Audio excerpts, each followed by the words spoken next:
So we're going to move from phylum Porifera to Cnidaria. This is our next older group, not as old as Porifera, younger than Porifera, but the oldest in terms of the relationships to the other groups we're going to take a look at. So in the group phylum Cnidaria, we're looking at jellyfish, anemones, hydras, and you can see that the diversity in this group has amped up a little bit. We've increased the amount of diversity. You don't always have a huge diversity in groups, but you'll get a difference in body plan, symmetry, how many tissues, what kind of organ systems are developing. So in Cnidaria, we've gone to now a development of 2 tissue types, and versus in Porifera, where we had no tissue types, just the choanocyte special collar cells. So now Cnidaria has moved up to you actually have 2 tissue types. We have 3 tissue types. Cnidarian have 2 tissue types. So we're starting to become more closely related in terms of tissue development. All right, the 2 body plans of Cnidarians are medusa and polyp. So as you can see in this body plan here with the sea anemone class Anthozoa, that's a polyp body plan. And the teeny tiny ones are your cup corals. And the polyp is like tentacles up, body down.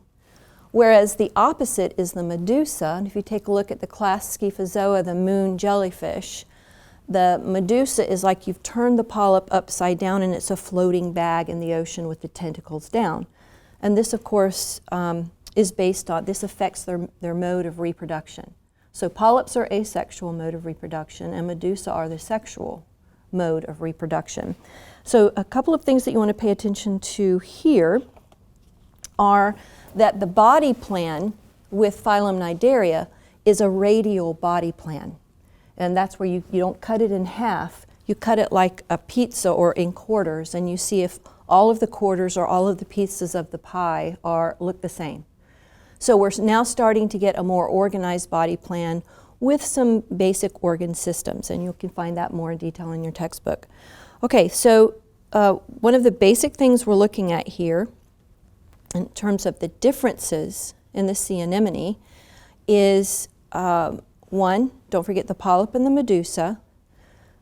Corals are an organism that live inside of a calcium carbonate buildup, and the little bodies, when they die, they are the basic buildup for the next generation. Whereas some of the anemones and their sea fans, these are actually sort of a similar structure, but in a much different shape than some of the others. So let me just pull a few of these up. Here's an Aurelia. This is medusa. If you get close, you can see, let me shake it up a little bit. You can see some of the jellyfish floating around. Yeah, that one's... Okay. And so there's an Aurelia. That's a medusa body plan versus a sea anemone, and these are not opened up like they are on the picture, but a sea anemone is a polyp body plan. And you can see it just looks like a mass of tissue. It's because they anchor and cement themselves onto rocks and a platform and then fill up with water and open up tentacles up into the water. So that's the difference, and then the body plans each have their own mode of reproduction. So you need to learn that. And you can see that the ones that are the corals, going back to the corals, these make the hard shells, and most of this is reef building. Dead corals are calcium carbonates, and they are reef building. Over the millennia, that's what many of them have done around islands and coastlines. Okay, so we are going to, one of the other things I wanted to mention about Cnidarians are their specialized stinging cells. So, if I can, this is a big jar. I'm going to take this jellyfish right here, okay? And you can see the tentacles hanging down, but the jellyfish technically floats around like this, with the cap over this way and the tentacles hanging down. If you think of a Portuguese man of war, or you go to the beach and you've seen jellyfish, the stinging cells that are hanging down are called pneumatocytes, and inside of those pneumatocytes are specialized stinging cells called cnidocytes. So you need to look at the spelling in your textbook and in your lab manual.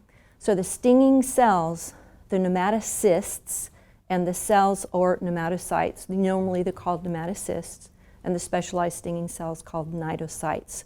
Those are particularly characteristic of this phylum.